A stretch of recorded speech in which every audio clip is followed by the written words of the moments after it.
Dry brushing for lymphatics is one of the easiest and most cost-effective self-care at-home things that you can do. So let's go ahead and make sure you're doing it the proper way, the right technique to increase that lymphatic movement, which helps to keep us healthy and happy. Hi, I'm Kristen of Kristen Sloan Massage. I am a certified Dr. Vodder manual lymphatic drainage and clinical decongestive therapist, as well as a massage educator. I have a deep understanding of the lymphatic system, how it works, how to support it properly, and how to get the most bang for your buck when you're trying to do lymphatic support via dry brushing. The job of the lymphatic system is to protect your body from illnesses caused by invaders, maintain body fluid levels, and remove cellular waste. Watersheds help us to figure out which direction and which areas deliver lymph to where. There are specific areas of lymphatic collection in the body where lymph nodes tend to cluster, especially in the armpits and the inguinal and the neck region. We always want to make sure we are pushing the lymph and dry brushing in the direction of flow to support our lymphatic collection properly. You want to make sure you're using a soft, natural, bristle dry brush and the proper technique, which is a flicking motion, driving the brush in the direction of lymphatics to make sure that you're moving lymph fluid and not circulatory or blood fluid. It's almost this rolling of the brush across the skin, and you'll actually hear a flicking sound when you're doing it properly.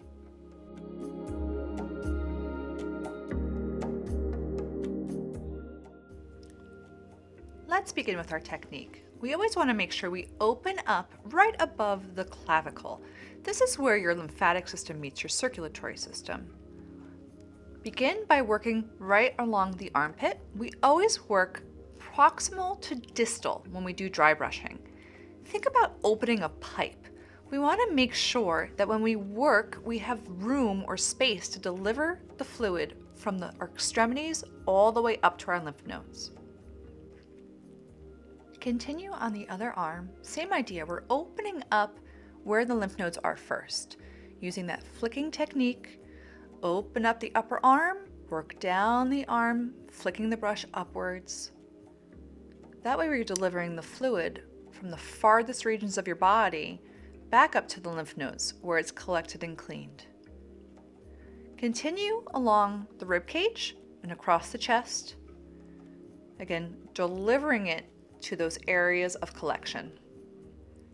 Now obviously you would be doing this in your birthday suit, and we want to make sure that you're not using heat after you dry brush. Heat would increase circulation as we're trying to move lymphatic fluid. So this would be great after your shower.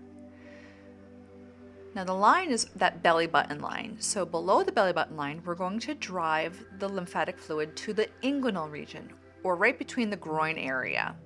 So opening up where the lymph nodes are, continuing with that flicking up motion, opening up the area or the limb that you're intending to drive fluid from. When you dry brush your body, this can last between 2 minutes to however long you want it to last. It's all up to you and whatever times you have for your rituals.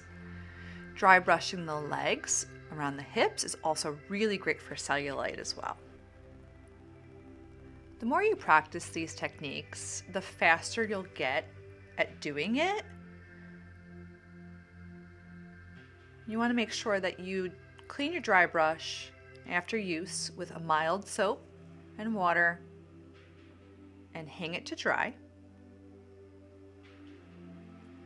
I always make sure I keep mine in view, that way I remember to use it.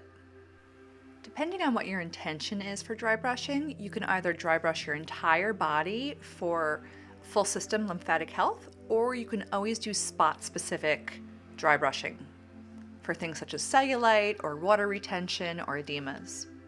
You just want to make sure that once you're done dry brushing, you come right back to where you started, say hello to the neck again, as that's where it's an important part for lymphatic health. Thanks for watching. Make sure you like and subscribe, and make sure you share with anybody who can benefit from this.